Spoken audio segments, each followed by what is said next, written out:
Good morning. Welcome to class again together. Today, we are continuing our study of the life of Moses.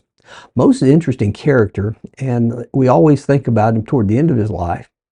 But the question is, how did he get there? And that's what we're going to look at today. Some of the things that has to happen as life continues so that we can understand how to live our own lives by looking at Moses himself. So let's start with a question. How are leaders developed? Now, that's an interesting question, I think. It's intrigues a lot of people. Do you go to school and have classes on spiritual leadership? Yes, you can do the pedagogical method and try to learn it in a seminar, or are you just born with it? We talk about it's just a born leader, and the natural born leader we believe is always there. But that's the question we want to confront today. How did Moses get to be the leader of Israel? When you look at the scope of his life and the whole of his life, not just the highlights, because there are some lowlights that go with it. We know that Moses was a great leader who almost seemed destined to the task of leading the people out of bondage. Yet, as we're going to discover in today's lesson, Moses, and really all leaders and all people, must learn a simple lesson. You have to do God's will in God's way, in God's time. So let's turn to Exodus chapter 2 as we see how God works his practical academy of spiritual leadership in the life of Moses. When you examine the span from Eden to the cross, it takes thousands of years. Why did God not act quickly to repair the breach caused by sin?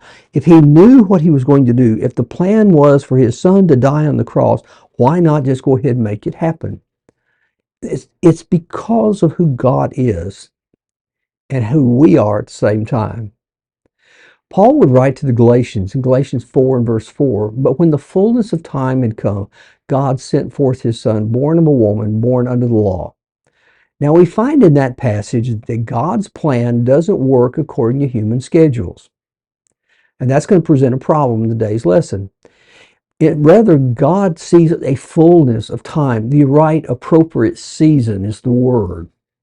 God works in a seasonal way. We know that there's some fruit that grows ripe in the right times.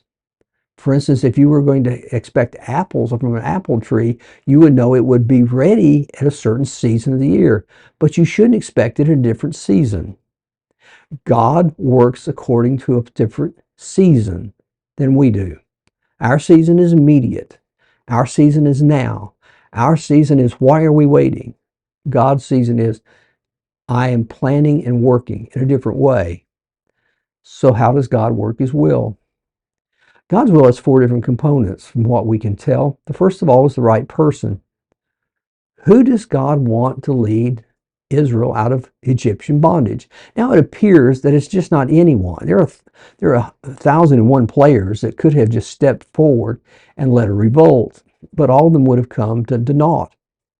He wants a man with the right skills, the right aptitude, the right frame of mind, formed in the correct way to be the one who does the job.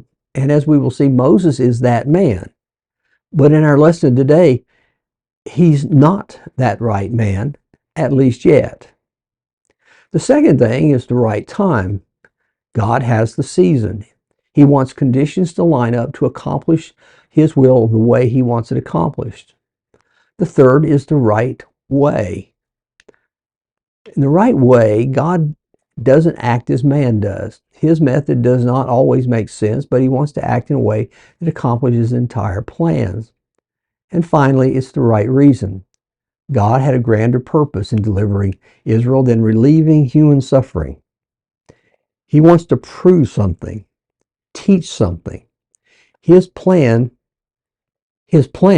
reveals the reason at a time at which it could be heard. And it's those elements that come together that develops the plan of God. So in this lesson, we find that Moses is God's leader, but not yet. His problem is he wants to do God's will, but he wants his own way in his own time. So before Moses can lead, God must train him as you would a child. And most of the time, that involves a fair amount of failure. And that's what we're going to look at today in Exodus chapter 2, beginning with verse 11.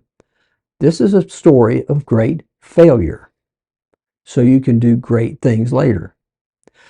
We saw in our last lesson that Moses was providentially saved from Pharaoh's savage destruction of the male children.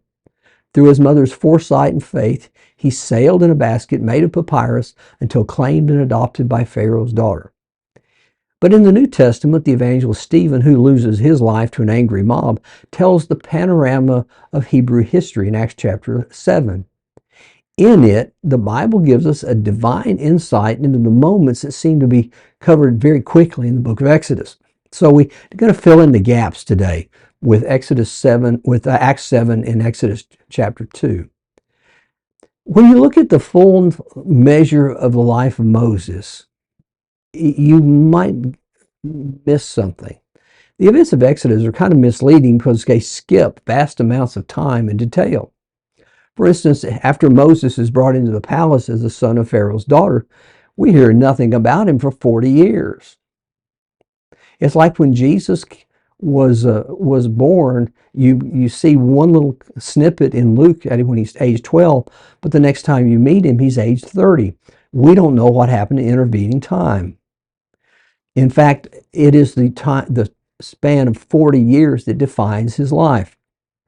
He spends the first 40 years in Pharaoh's palace being raised and prepared for Egyptian political leadership. The second 40 years he experiences in exile and what seems to be forgotten by God. But as we shall see in our lesson, that's not completely true.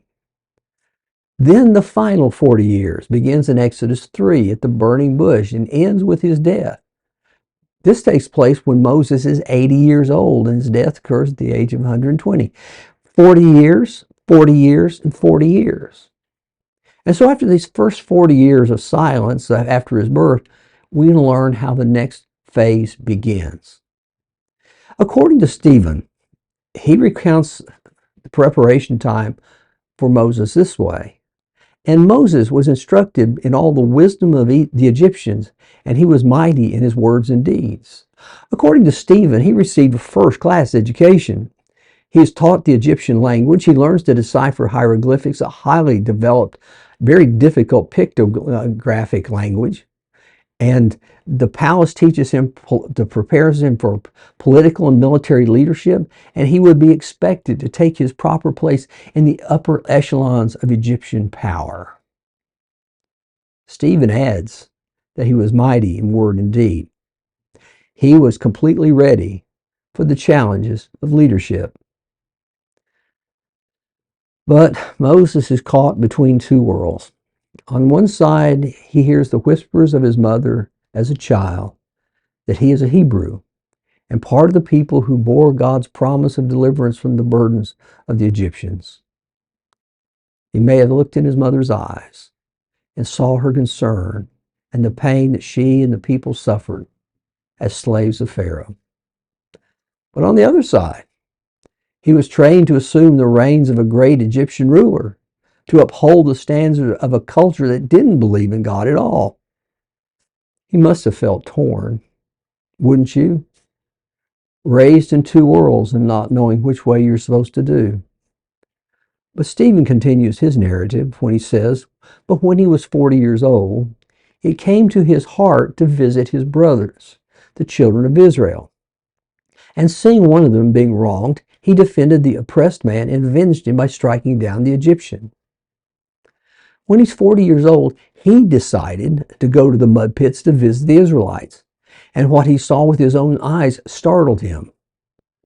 The way Exodus 2 and verse 11 puts it is, one day when Moses had grown up, he went out to his people and he looked on their burdens and he saw an Egyptian beating a Hebrew, one of his people. This says he was grown up. Now, while that word can have the ring of physical stature, he had grown to adulthood. It can also mean to be grown in importance and status. I want you to think for a moment of Moses. He was all grown up.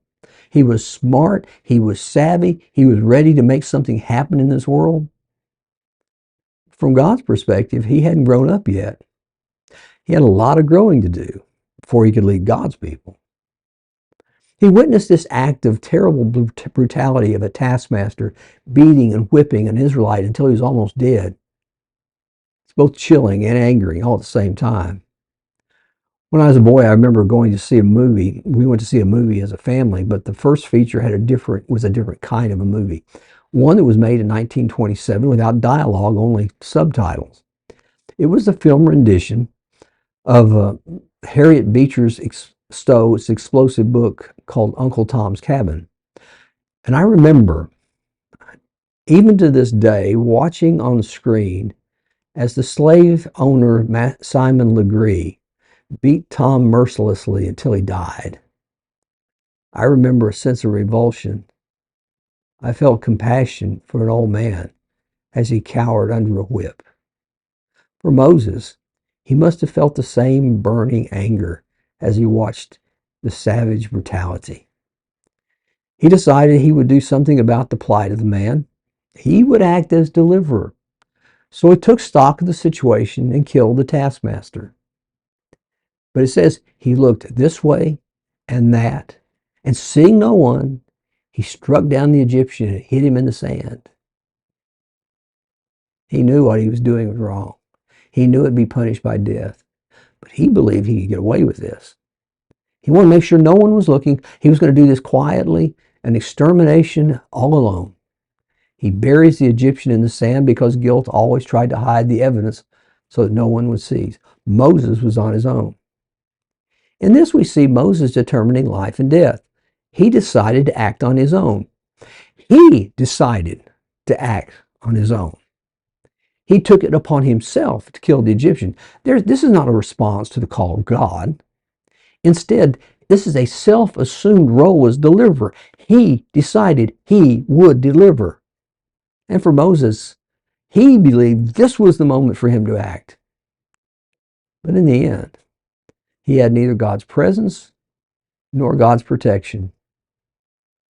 He's only acting on his own thinking. Surely, as he would say, as we would say today even, this is what I believe God wants me to do. And so it was when Stephen tells the story. He says, now, he supposed that his brothers would understand that God was giving them salvation by his hand, but they didn't understand. And on the following day, he appeared to them as they were quarreling and tried to reconcile them, saying, men, you are brothers. Why do you wrong each other? But the man who was wronging his neighbor thrust him aside, saying, who made you ruler and judge over us? In the Acts account, I find it important that Moses assumed so many things. He assumed everyone in Israel would understand who he was and welcome his strength and protection. He assumed that God was behind this. If I do this, God will bless it. Don't we fall into that same trap? We do something assuming that whatever we're doing, God's going to be pleased with what we have decided to do. After all, we want to manipulate God for that. But Moses had it backwards. He acts without commands and expects God to go along with both his actions and the moment in which he acts.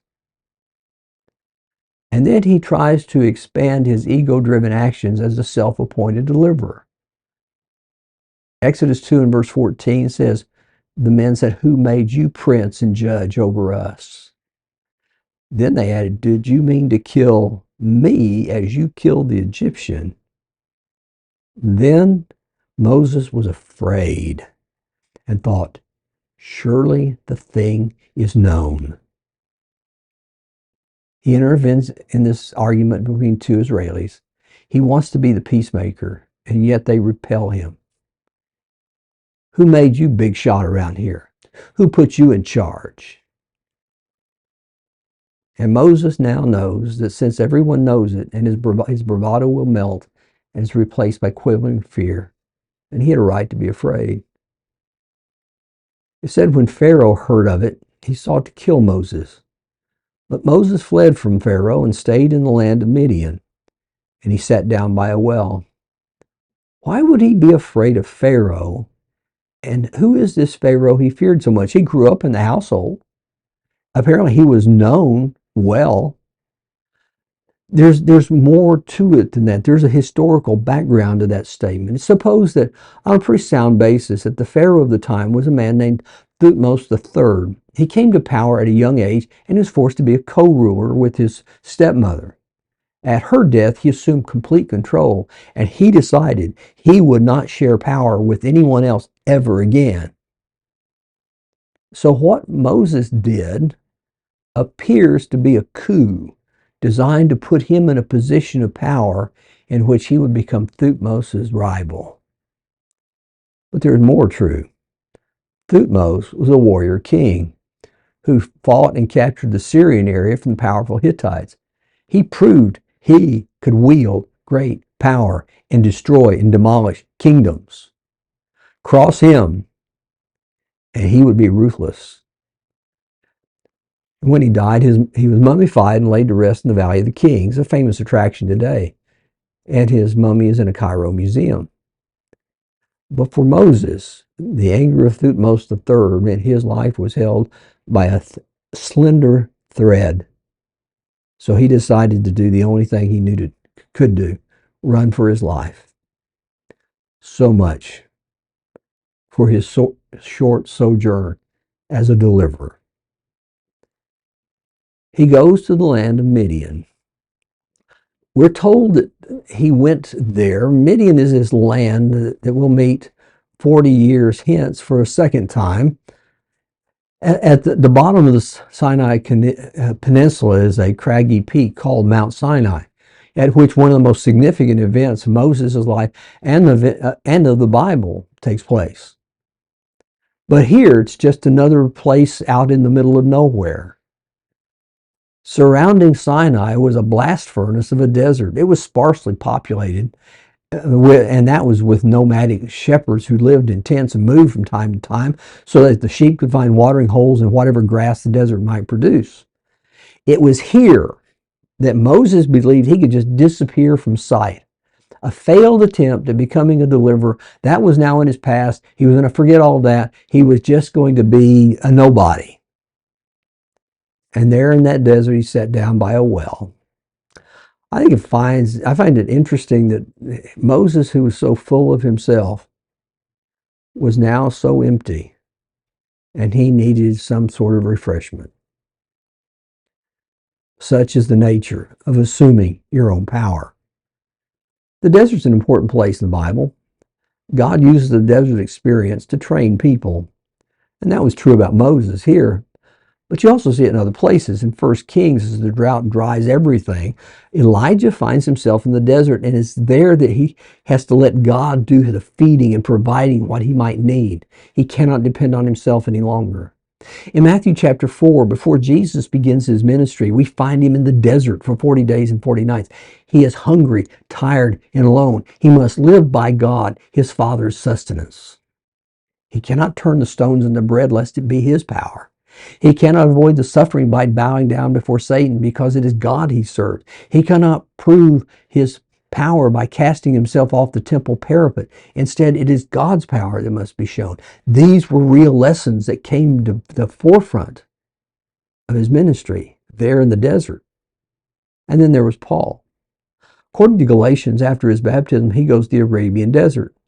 And when Jesus comes and teaches him, he learns so much. In fact, in 1 Corinthians chapter 11, it says, that which I delivered to you was delivered to me by the Lord himself.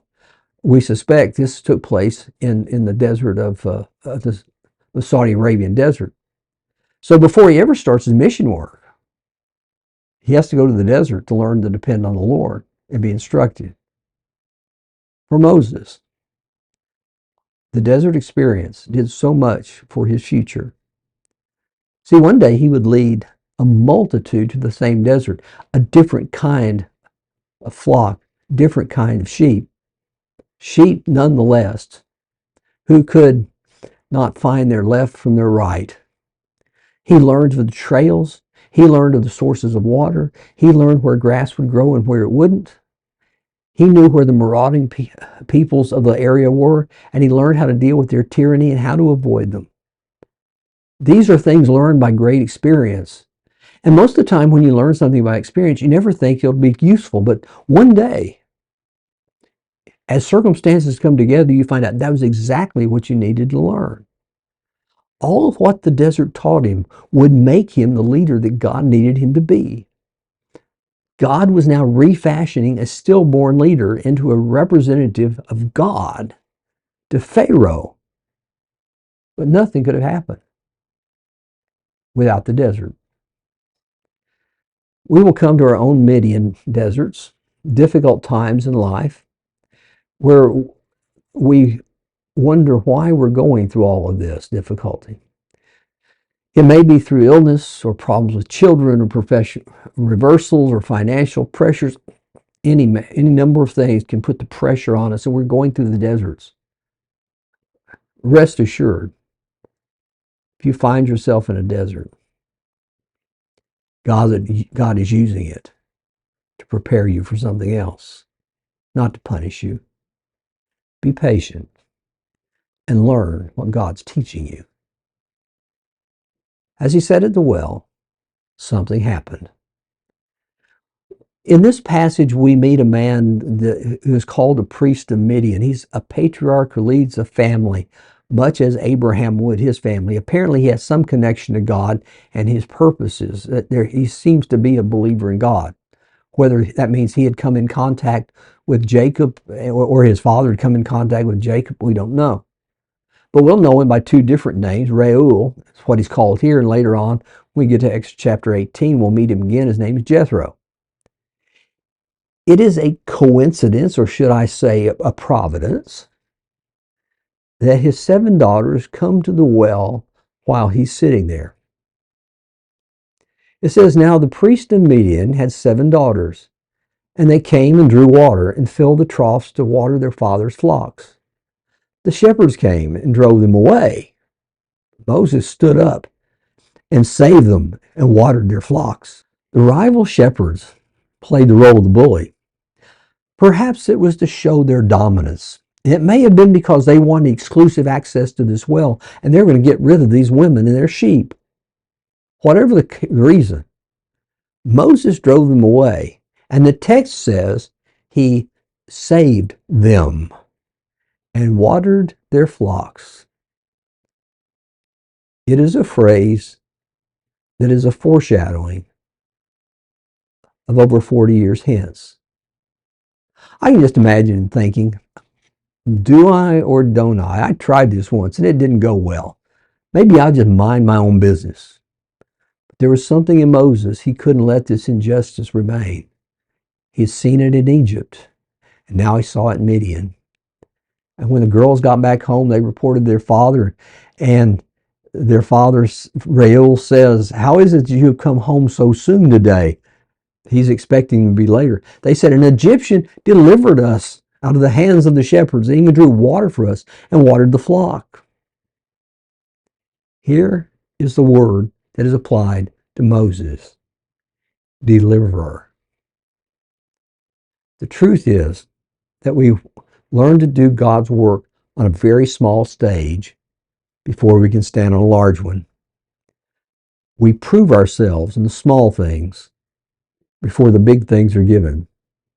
As Jesus told in the story of the talents, well done, good and faithful servant. You have been faithful in little. You will be given authority over much. We find God handing him small pieces of life to cut his teeth on, to hone his skills, to develop his character. It's also from this that Moses gets something he will need for years to come. A family with a wife and children, and in addition, a wise father-in-law who one day will save him from a nervous breakdown. So Reuel says to his daughters, then where is this man? Why have you left him? Call him that we may eat bread together. And Moses was, listen to the word, content to dwell with the man. And he gave Moses his daughter Zipporah. She gave birth to a son, and he called his name Gershom, for he said, I have been a sojourner in a foreign land. I like that last piece. That's exactly what the Hebrew writer called Abraham, that he was a sojourner in a foreign land. And here was Moses, in a place not his home, living with someone else, and content with the state of the life he was given. His old world was behind him, and he must have thought everything was over. This was all going to be.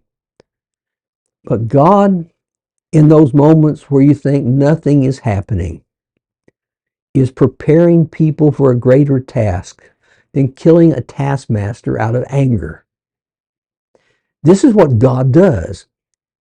God is using the moment to prepare a leader, and the leader doesn't even know he's being prepared. He was preparing Moses, to become a servant of God who would deliver his people, and he would see God's ability, not Moses' ability.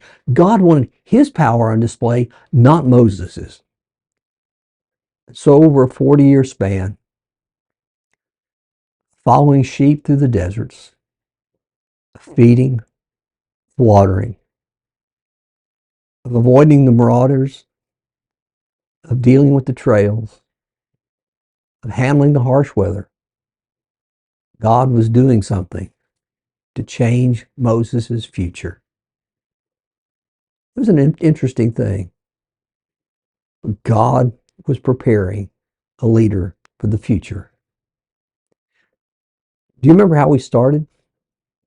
That God's plan requires some things. First of all, the right man. Moses was that man. Moses would lead, but he had to go through a season where he lost the sense of his own importance. He had to experience the desert and grow through the experience. God was not telling him, no, you're not going to be the leader. He's just saying, you're not ready, not yet. One day you will be, when you're ready. And that day would come. And these kinds of difficulties do for us more than we can ever know. When things are not going right, that doesn't mean you have been rejected. It may mean that you're being prepared. James gives this perspective. Count it all joy, my brothers, when you meet trials of various kinds, for you know that the testing of your faith produces steadfastness, and steadfastness will have its full effect, that you may be perfect and complete, lacking in nothing. If anyone lacks wisdom, let him ask God, who gives it generously to all without reproach, and it will be given to him. You see, when we are the right people in the wrong place, sometimes God says, deal with the place, deal with the desert. Because you're never going to be the person God wants you to be until you pass through the furnace that perfects you. But the second thing is, God's plan has a right time. For Moses, he was learning that the right time is God's time, not his. There are times we grow impatient with life. We want God to act when we want him to act. We kind of have God sometimes as a puppet on a string. When we pull the string, he's supposed to respond to us. We've got the whole idea wrong. And when that happens, we grow sullen when God delays, and we interpret delay as rejection.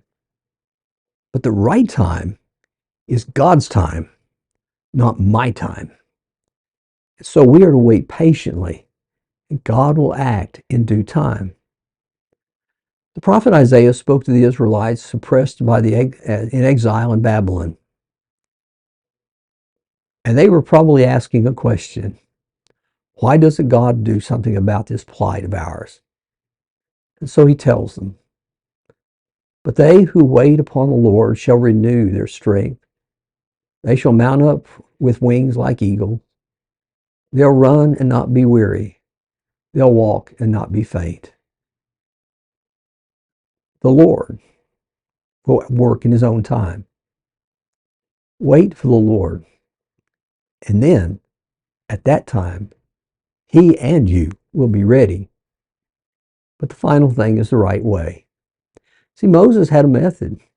Kill every taskmaster he could find who was cruel, and show the Israelites how important he was, that he could take care of them. That's his way, not God's way. That's his will, not God's will. That's not what God had in mind at all. The right way is God's way, not my way. It's a hard pill to swallow. We want to attack life with human wisdom. For God, he has other things in mind. Because obedience to God is nothing more than acknowledging that God has a plan. I will cooperate with his plan rather than expecting him to cooperate with mine. We must learn what Moses was learning.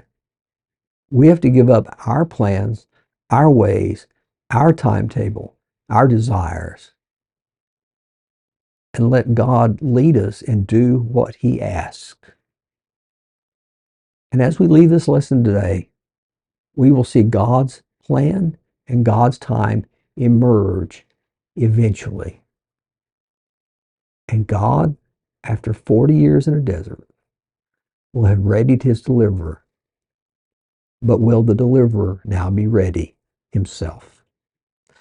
Thank you for joining me. We'll be with you again next week as we listen to Moses make a dozen different excuses about why he's not the right guy. And maybe you and I have made the same excuses. So we're going to explore that next week. I hope you have a great day. Thank you for joining me. I hope you've enjoyed it today. And I'll see you again next Sunday.